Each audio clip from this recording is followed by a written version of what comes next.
오늘도 기도하는 자리에서 하나님께서만 주실 수 있는 은혜와 평강을 누리시는 주의 백성이 되시기를 주님의 이름으로 축복합니다. 세상에서 우리가 여러 가지 평안을 찾아도 찾지 못하고 은혜가 아닌 우리의 공로에 따라서 열심히 수고해야지 열매를 먹고 또 땀 흘린 만큼 얻지도 못하는 억울함을 당할 때도 있는데, 하나님께 목마른 자들, 돈 없는 자들 값없이 나와서 공급해 주시는 은혜를 받는 이 자리가 하나님께서 베풀어 주시는 풍성한 자리가 될 줄로 믿습니다. 오늘 64편도 바로 그런 환경 속에서 하나님 앞에 기도하며 자기의 삶의 자리가 부르짖고 근심하며 염려하고 슬퍼하던 자리에서 마지막에는 하나님을 의지하고 피하며 찬송하라 라는 것으로 외치는 시로 끝이 납니다. 1절과 마지막 절을 봐도요, 그 분위기가 완전히 달라요. 1절에서 이렇게 외칩니다. 하나님이여, 내가 근심하는 소리를 들으시고 원수의 두려움에서 나의 생명을 보존해 주십시오. 주는 악을 꾀하는 자들의 음모에서 나를 숨겨주시고 악을 행하는 자들의 소동에서 나를 감춰 주십시오. 이 동사가 몇 가지 사용되는데, 들어주십시오, 보존해 주십시오, 숨겨주시고 감춰 주십시오, 이렇게 긴박하게 자기의 고통을 아뢰는 것이 시작이에요. 뭔가 굉장히 큰 두려움이 있는데, 그 두려움이 뭐냐 봤더니 이 원수가 자기의 생명을 해하려고 음모를 꾸미고, 그리고 폭동을 일으키는 군대가 결집하여서 자기를 치러 오는 것과 같은 상황인 겁니다. 그래서 하나님, 저의 부르짖음을 들어주십시오. 하나님, 제 생명을 지켜주십시오. 하나님, 저를 숨겨주십시오. 이렇게 요청하는 것이 1절과 2절이에요. 오늘 하루를 사는 동안에, 아니면 일주일을 지내면서 혹시 이런 긴급한 상황 가운데 놓인 적이 있으신가요? 하나님, 저를 좀 지켜주십시오. 하나님, 저 너무 억울합니다. 너무 답답합니다. 너무 근심이 많아서 하나님이 마음이 터질 것 같습니다. 저의 근심하는 소리를 들어주십시오. 하나님, 어디 확 숨어버렸으면 좋겠습니다. 누군가가 나를 좀 숨겨주시면 좋겠습니다.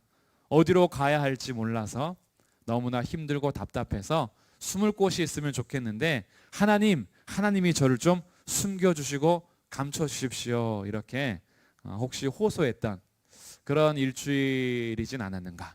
아니면 이번 일주일은 별일 없었다, 괜찮았다 라고 하면서 오늘 주님 옆에 나와보니 나도 그럴 때가 있었구나 라고 혹시 생각나는 상황이 있으시든지, 맞아, 그때 나 숨겨달라 그랬는데, 그래, 그때 내가 주님께 기도하면서 하나님, 저의 근심하는 소리를 들어주십시오 라고 호소할 때가 있었는데, 맞아, 내 생명 지켜달라고, 제발 나를 좀 구원해달라고, 나 좀 도와달라고 그렇게 외친 적이 있었는데 라는 그런 생각이 혹시 드신다면, 지금 다윗이 그런 상황이 빠졌다 이렇게 보시면 돼요.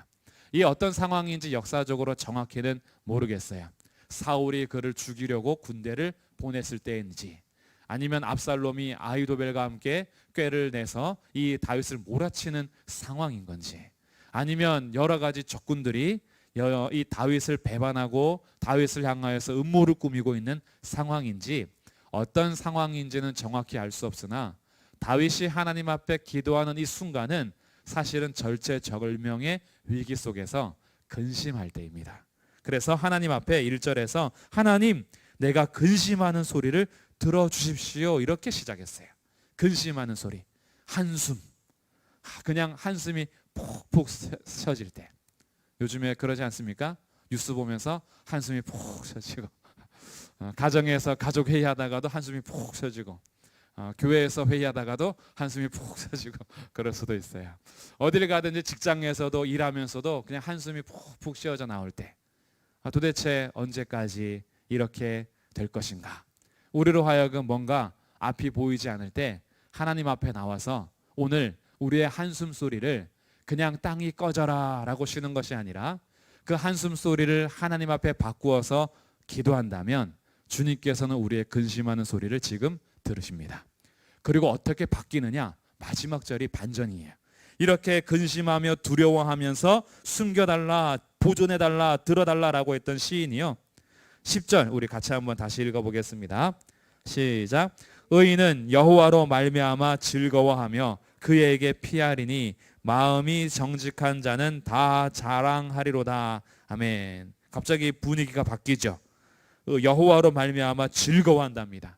근심하러 왔다가 즐거워할 것을 선포하고, 하나님 앞에 매달리면서 두렵습니다 라고 하고 왔다가 오히려 마음이 정직한 자는 다 자랑하리로다. 이 자랑하다라는 단어가 찬양한다는 그런 단어예요. 찬송하리로다, 찬양하리로다, 하나님을 자랑하리로다, 이렇게 선포하면서 마치고 있습니다. 그래서 오늘 제가 소망하는 거예요. 기도하러 나올 때에는 혹시나 한숨과 근심으로 왔다가도 오늘 기도의 자리에서 우리의 기도를 들으시는 하나님으로 인하여서 즐거워하며 돌아갈 수 있기를 주님의 이름으로 축복합니다. 여전히 답답한 현실 속에서 한숨이 푹푹 나왔는데 오늘 기도하며 갈 때에는 하나님을 찬송하리로다 라고 하면서 정말 그 하나님을 바라보면서 삶의 자리로 다시 돌아갈 수 있는 이런 귀한 기도의 자리가 되기를 주님의 이름으로 축복합니다. 하나님은 우리를 그렇게 역사해 주실 거예요. 우리의 삶에. 다윗이 처음 기도하러 갈 때에는 한숨 쉬며 들어갔다가 기도를 마치고 나올 때에는 즐거워하며 찬송하면서 나왔던 것처럼 그 동일한 하나님이 오늘 주의 백성들 우리와 함께하여 주십니다. 그래서 기도의 자리는요 정말 복된 자리예요. 어떤 일이 있든지 간에 기도하러 오셨다면 하나님께서 이미 은혜를 베풀어 주신 자리요, 하나님께서 죄가 변하여 화관이 되고 기쁨이 되게 하실 것입니다. 근심이 변하여 찬송이 되게 하실 것입니다. 그래서 우리 앞뒤 좌우 성도님께 이렇게 인사하면 좋겠어요. 잘 오셨슈. 잘 오셨습니다. 정말 잘 오셨어요. 네. 그리고 하나님 앞에 기도하는 이 자리가 그냥 왔다가 한숨만 쉬고 가는 자리가 아니라 지금 나의 기도를 들으시는 하나님을 바라보는 시간이 되시기를 바랍니다. 그럼 결코 이 시간은요 그래서 헛된 시간이 되지 않아요. 나는 왔다 가는 것을 잊어버릴지라도 주님은 우리의 기도 소리를 기억하십니다. 때로는 내가 그렇게 기도한지 잊어버릴 때도 있어요. 내가 그렇게 기도했었나? 라고 하는데 주님은 우리의 그 간절한 기도, 마음의 소원, 우리가 바랬던 것을 하나님 기억하시고 하나님의 때에 반드시 주의 뜻을 이루시며 응답하여 주십니다. 그러니 이 시간은요 복된 자리가 되는 거예요. 근데 우리의 상황이 1절, 2절처럼요 두려움 가운데 아직 벗어나지 못할 수도 있어요. 왜냐하면 악인들은요 여전히 강해 보이거든요. 우리를 두렵게 하는 풍랑은 점점 더 거세져 가는 것만 같거든요. 내가 실패하는 자리에서 나를 무너뜨린 적군은 여전히 힘이 센 것 같아요. 오늘 악인들이 어떻게 공격하는지 3절부터 이렇게 기록을 합니다. 그들이 혀를 연마하는데 어떻게 연마하냐면 칼같이 자기 혀를 연마한대요. 대단하죠. 상상을 해보면서 오늘 시를 접근하면 좋을 것 같아요. 혀를 연마한답니다. 칼가루가 아니라 혀가루, 혀가루 하면서 혀를 칼같이 아주 날카롭게 갈아요. 왜 갈까요? 이 혀로 찔러 죽이려고. 두 번째, 화살같이 독한 말로 겨누고 독화살을 날린답니다. 이 말 한마디 탁 하면요 이 말이 막 가슴에 비수처럼 딱 꽂히는데 이게 아주 독한 말로 화살처럼 우리를 공격해요. 그런데 어떻게 공격하냐 하면 4절, 숨은 곳에서 딱 숨어가지고요 자기가 무슨 딱 숨어서 적군들을 딱 보면서 맞추는 스나이퍼처럼 그렇게 화살을 딱 겨누면서 숨은 곳에서 온전한 자를 쏘는데 갑자기 쏩니다. 예고하지 않죠. 사실은 원래 치사한 인간들은 그래요. 원래 나라와 나라도 전쟁할 때는요 선전포고를 하고 전쟁을 해요. 그런데 그러지 않으면 어떻게 해요? 그냥 기습하고 쳐들어와요. 침략하죠. 지금 이 악한 자들은요 항상 이렇게 숨어서 기다리고 있다가 갑자기 화살을 쏘는데 그동안 연마했던 칼, 내가 너한테 어떤 독한 말을 할지 준비하는 거예요. 사전을 찾아봐요. 어떤 욕이 제일 센가, 그리고 어떻게 하지 저 사람을, 저 인간을 내가 가슴 아프게 할 것인가 막 연구를 해요. 가끔 그럴 때 있지 않습니까? 될 수 있으면 이 독한 말을 품어가지고 한 방 탁 날리고 싶을 때 뭔가 복수의 칼을 갈 때 있잖아요. 내가 그동안 너무 당했으면 어떻게 해요? 나중에 내가 딱 한마디만 할 텐데 제일 아픈 말, 골라서 너가 제일 싫어하는 말. 특히 친한 사이일수록 약점을 알아요. 그러면 나중에 공격할 때 뭘 공격해요? 그 약점을 건드려요. 그 사람이 제일 싫어하는 말, 그 사람이 제일 아파할 말을 칼같이 혀를 연마하죠. 그리고 갑자기 쏩니다. 독한 말로. 그렇게 쏘는 게 악인의 모습이에요. 그리고 이 사람들은 서로 모이는데요. 5절에 악한 목적으로 서로 격려해요. 아, 잘했다 이거야. 독한 말 잘했어. 계속 칼 갈어 라고 하면서 서로 막 격려해줘요. 악한 목적으로. 그리고 남몰래 올무 놓기를 함께 의논합니다. 어떻게 하면 저것을 함정에 빠뜨릴까라고 모의를 하면서 뭐라고 하느냐. 5절 끝에 누가 우리를 보리오 그래요. 자신들의 계획이 어떻다요? 아무도 볼 수 없다. 완전하다. 들키지 않는다. 지금 이 사람들은요, 완전 범죄를 꿈꾸고 있는 거예요. 계획하고 있는 거예요. 6절, 그들은 죄악을 꾸미며 이르기를 우리가 묘책을 찾았다. 자기네끼리 또 자화자찬해요. 야, 엄청난 묘책을 찾았다. 이것은 우리의 속뜻과 마음이 얼마나 깊은지. 야, 너네들 정말 생각이 깊구나. 근데 이것이 지금 좋은 선한 의도로 선한 목적으로 계획을 하는 것이 아니라 사람을 넘어뜨리고 독한 말을 날리고 그 사람을 무너지게 하려고 계획하면서 서로 묘책을 찾았다고 자화자찬하면서 서로 격려하고 있어요. 야, 너 진짜 똑똑하다. 그렇게 하면 그 사람 무너질 수 있겠다. 너 정말 대단한 거 찾았다. 이렇게 하면 그 사람 죽일 수 있겠다 라고 하면서 자기네끼리 막 칭찬하고 있어요. 여기까지가 악인들의 모습입니다. 3절부터 6절까지가. 혹시 나에게 이런 모습이 있다면 오늘 빨리 버리시기를 바랍니다. 독한 말을 갈고 계셨다면 혀를 다시 푸세요. 칼처럼 갈지 말고. 그리고 혹시 나의 주변에 이런 사람으로 인해서 이런 환경으로 인해서 혹시 힘드셨다면 그 다음 반전이 일어납니다. 7절 말씀입니다. 그러나 악인들은요, 자기네가 걸리지 않을 것처럼 완전 범죄를 저지를 수 있을 것처럼 자기들이 가장 지혜로운 자들처럼 악한 목적으로 서로 칼 갈고 독한 화살을 준비하면서 의논했어요. 그런데 하나님이 그들을 쏘십니다. 갑자기 입장이 바뀌었어요. 숨어서 활쏘려다가 하다가 갑자기 활에 맞아서 상해버렸어요. 이게 7절의 반전이에요. 그러나 하나님이 그들을 쏘시리니 그들이 갑자기 화살에 상하리로다. 자기네가 열심히 활 쏘려고 준비했는데 어느 순간에 자기네한테 화살이 날아왔어요. 누가 쏘신 거예요? 하나님이 쏘신 거예요. 하나님은 그들의 계획을 다 아십니다. 사람들은 그들의 묘책을 깨닫지 못하고 모를 수 있지만 하나님은 그들의 계획을 다 알고 계세요. 그러니 하늘에서 계신 자가 비웃으시죠.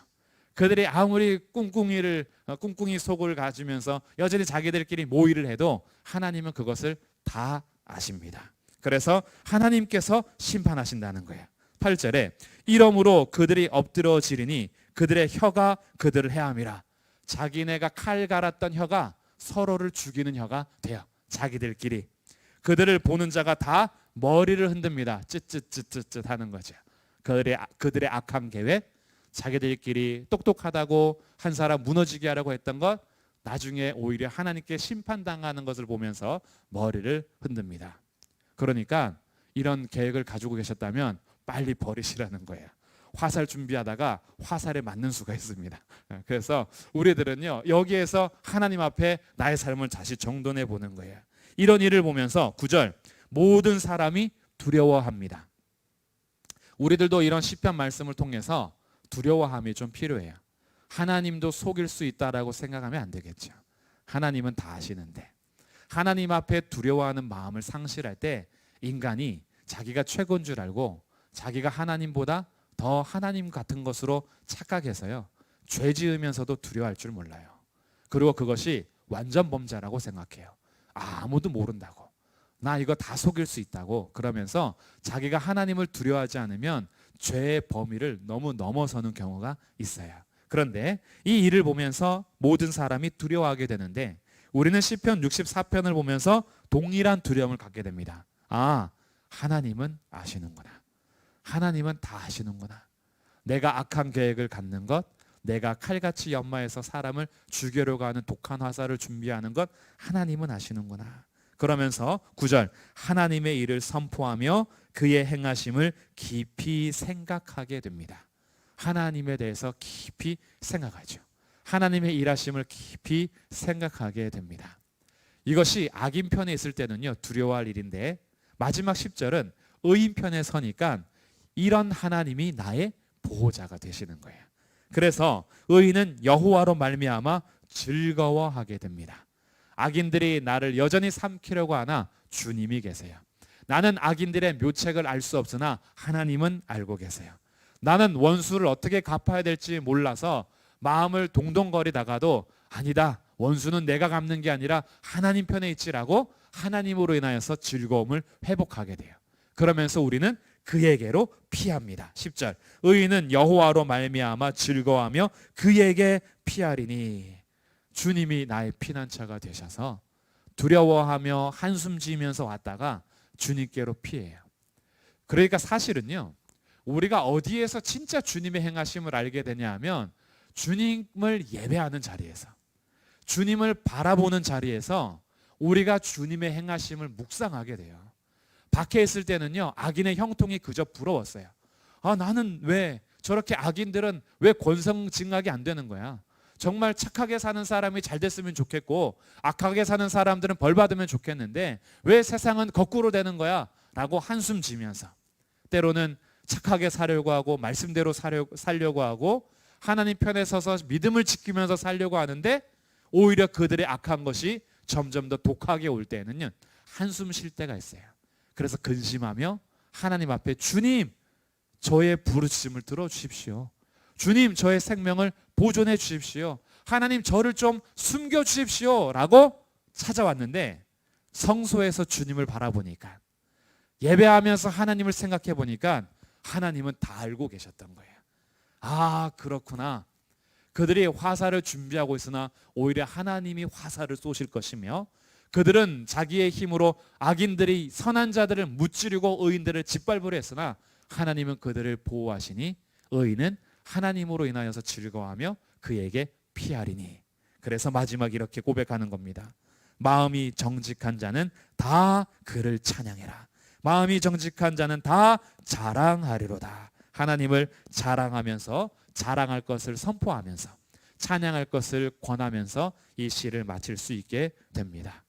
오늘 그래서 기도하는 이 자리가 이 시편의 시인이 마음을 바꿀 수 있었던 것처럼, 근심하며 왔다가 찬송하며 갈 수 있었던 것처럼, 정말 한숨 지며 왔다가 오히려 기뻐하며 갈 수 있었던 것처럼, 이 자리가 그런 자리가 되기 위해서는 오늘 지금 하나님을 바라보셔야 합니다. 하나님을 기억하십시오.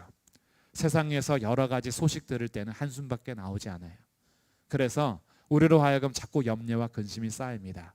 근데 그때 예배의 자리에서 여전히 일하시고 행하시는 하나님을 기억하시면서 하나님 앞에 나의 삶을 맡기는 겁니다. 그리고 우리 가정을 맡기는 거예요. 우리 교회를 주님 앞에 맡기는 겁니다. 하나님께서 시작하신 이 일을요 하나님께서 마치실 겁니다. 하나님의 일하심을 의심하지 마시고 하나님 일하심을 신뢰하십시오. 하나님을 바라보면 다시 새 힘을 얻습니다. 한숨 지고 왔다가 기뻐하며 갈 수 있습니다. 하나님은 우리의 삶에 그렇게 일하실 것입니다. 그래서 오늘 기도의 자리가 주님을 바라보면서 찬송하며 돌아갈 수 있는 새 힘 얻는 시간이 되기를 주님의 이름으로 축복합니다. 아멘. 그래서 말씀 생각하면서 우리 같이 찬양하겠습니다. 괴로울 때 주님의 얼굴 보라, 평화의 주님 바라보아라. 힘이 없고 내 마음 연약할 때 능력의 주님 바라보아라.